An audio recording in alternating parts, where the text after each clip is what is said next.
Hey there guys, it's Josie and you are listening to the Yoga Local podcast. Welcome. We've moved on to a new theme and it's all about interconnectedness, wholeness, oneness, which are words that you will become familiar with as you start to explore yoga as a practice. And I just want to bring it into a world where it's relatable. So what does it mean to stay connected? What does it mean to be connected? How do we use our asana practice to find that sense of connection, and what are we connecting to? So first of all, just want to address the reality that most of us are pretty disconnected from our bodies. I witness this all the time in class. We get to the mat, we lie down and there's fidgeting, there's distraction, we can't sense and feel. We try and instruct a certain area of the body and it doesn't pay attention. The feedback loops are kind of fuzzy and disconnected. Never mind the connection to the mind, which is racing and busy and constantly bouncing around from one thing to another. So all in all, when you throw in emotions as well, maybe you've had a bad day, maybe you just got cut up in traffic, maybe you just had like a really uncomfortable conversation with a friend, all that stuff, serves to make us really disconnected from our balance and our sense of wholeness and stability and strength and calm and ease. And yoga teaches us that that's actually our natural state. All that other stuff is coatings and flavorings and layerings that we're carrying with us. And it's not that we're not connected, right? We're always connected as beings in the yogi worldview, that of beings of energy and information, kind of expressing ourselves as energy, information, individual expressions. We are always connected to that, but the signals get corrupted, right? When we're in when we're in our stress response, when we're too much in the lower mind, when we're in the ego, that disconnection is really common, and we struggle to reach for any solutions, any answers, make any choices that are coming from a really grounded, stable, settled space. And our practice is like a training ground. It's the training ground for doing this work to get ourselves out of all that noise, all that interruption, all that distraction, all that fragmentation, and get us back into our bodies, get us sensing and feeling more, getting us become more aware of those signals so that we can better trust in them and move ourselves forward in directions that are not just triggered by fears and anxieties and worries and doubts. Okay, so if you kind of recognize that as part of your daily state, then yoga is definitely going to be something that's going to help you to unload, unwind, reset, come back to that part of you that is always connected, always whole and complete. So asana, the asana practice is the posture practice. So that's what you'll be familiar with probably the most, depending on your introduction to yoga or your knowledge of yoga. We see the postures all the time and we tend to kind of emphasize the posture. And yes, it's a big part of practice, but it's a tool like all the other tools of yoga. And I'm going to just explain a little bit about how we use asana particularly to create the potential for this interconnectedness, to help us to remove all the debris and all the noise and all those layers and flavorings and coatings that keep us separate from our sense of self.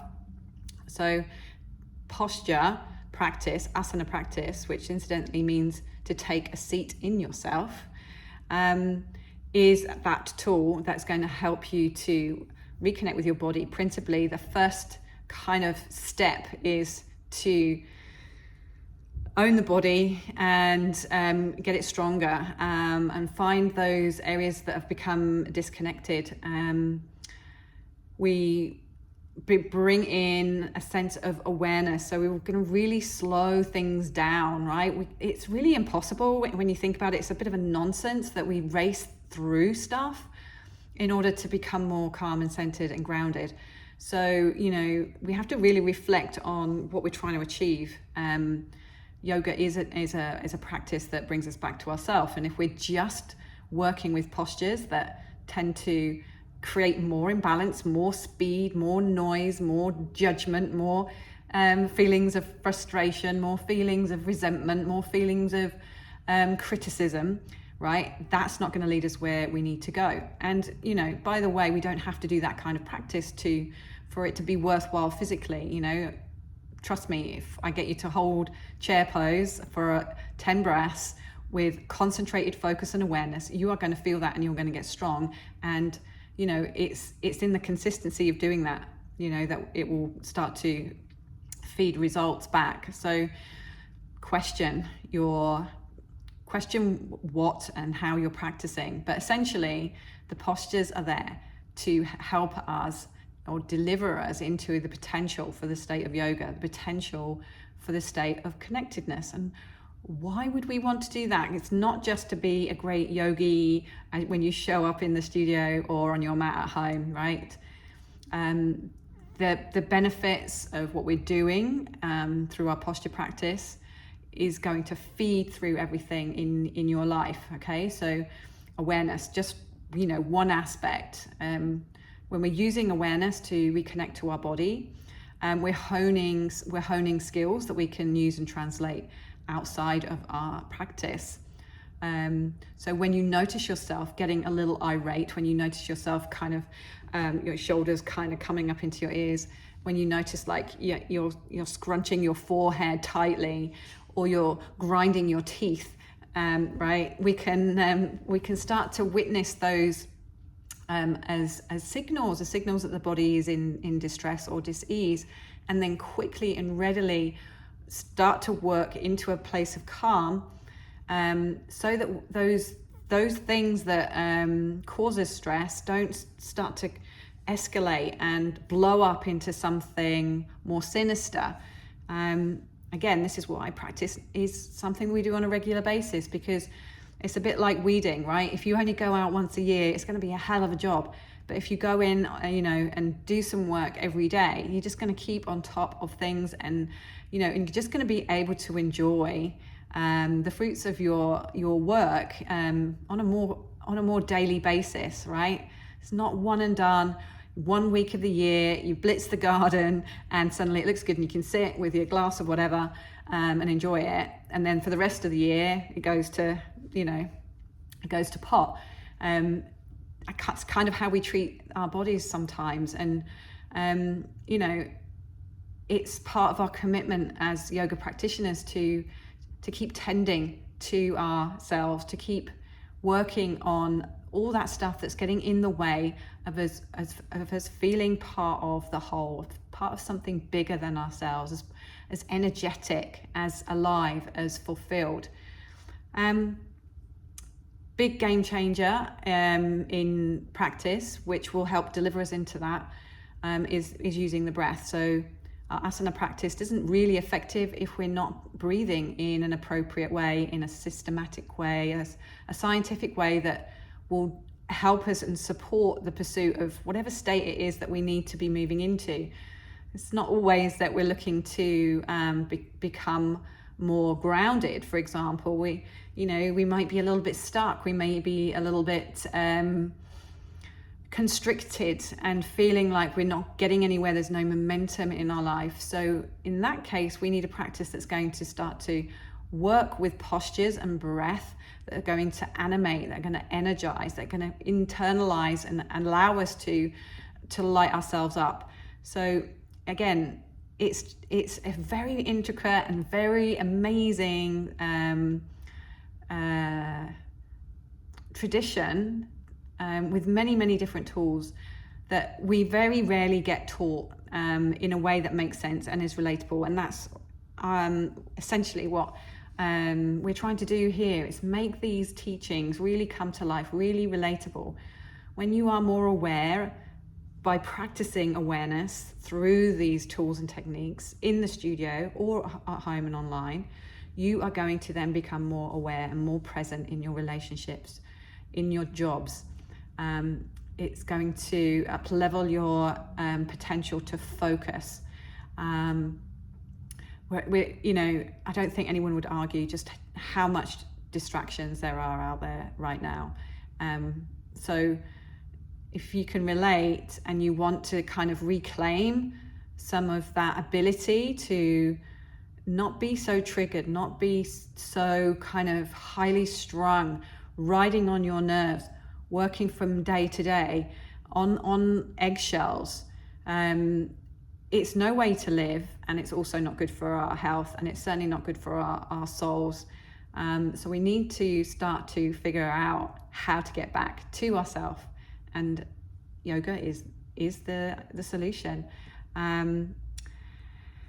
So physical awareness is something that we work on, emotional awareness as well. So the postures will sometimes challenge us in ways that bring up feelings and thoughts. We get frustrated holding a pose, and we can start to take a kind of helicopter view on what is coming up for us, and assess it, and not allow it to kind of take us off on a merry-go-round of emotion, and allow those thoughts and emotions to be seen, and either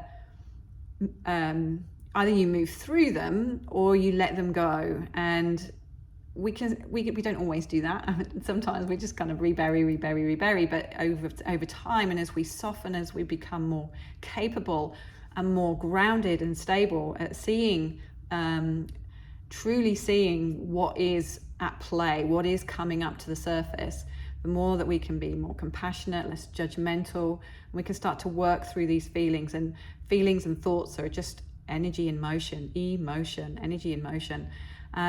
So as we start to move that energy, we become more free, and our minds become more calm.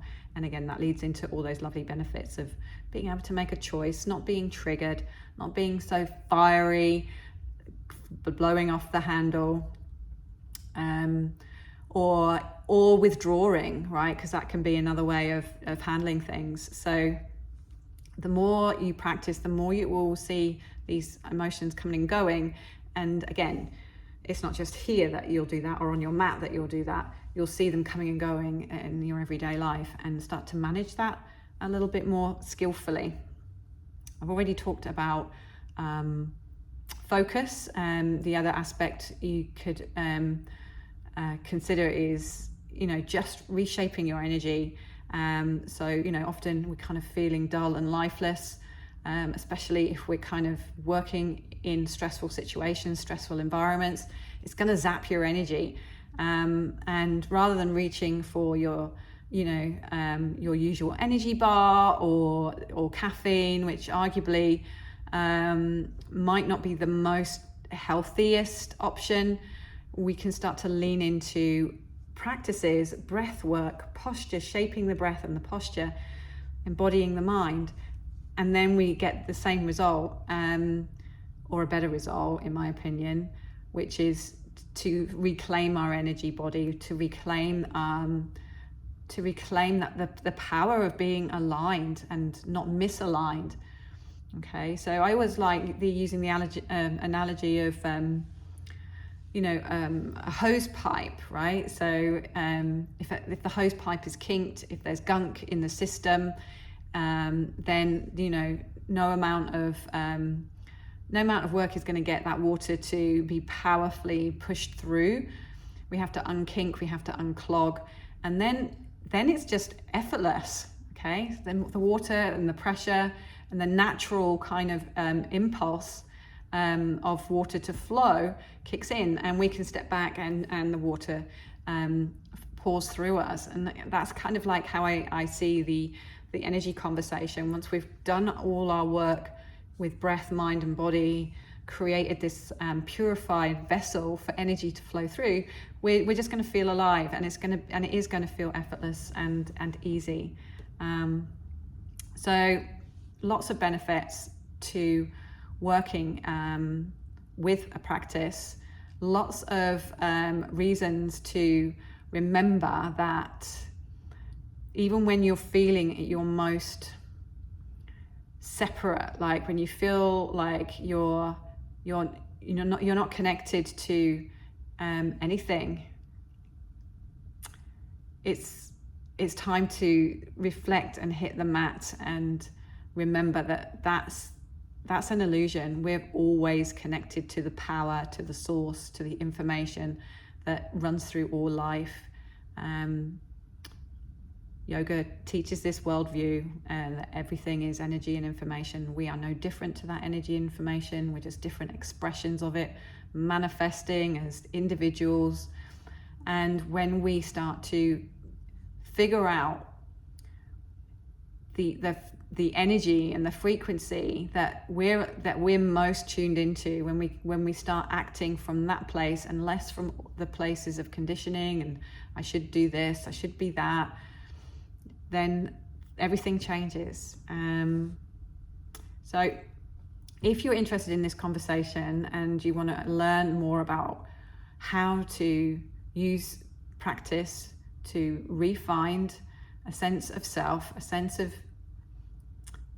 of fulfillment, a sense of growth, of getting out of the swirl, of getting out of the destructive thought patterns, the destructive habits, then come and check us out. We have studio classes here. So if you happen to be local, that's great. Come and join us. Come and check out our timetable. Maybe take a beginner's course. We'll get you started. But we work through with these themes on a weekly basis and on a monthly basis. So everything feels like it can be integrated over time. As I mentioned earlier, yoga is such a big, meaty offering, and a lot of the time we're just being fed small little morsels and not really getting the full picture. Over time, with the right teaching, more and more you will be able to take on board some of these teachings, and that is what will shift you into your fullest, highest potential. If you're not local, if you can't get to our studio and you want to kind of tap into this daily, weekly, systematic way of practicing, then we have the Yoga Local app. And so that's your on-the-go online studio with on-demand classes. This podcast is available in there. We also have weekly themes and challenges and the community. And again, it's all about how do we keep coming back to ourselves on a daily basis. Doesn't necessarily have to be a full-on posture practice. There's many ways that we can use what we learn in our posture practice to feed that into our everyday life. And so that's kind of where I'm going with the app. Like it's our way of just checking in with you so that you check in with yourself. So check that out if you feel inclined. And if you've got any questions about how we practice, how to get started, just use the many ways of connecting with me via this blog. There'll be details beneath. We'd be more than delighted to welcome you and get you connected and back to feeling yourself. Okay, so I'm going to leave it there. Thank you so much for joining, and I'll see you on the next podcast. Bye for now.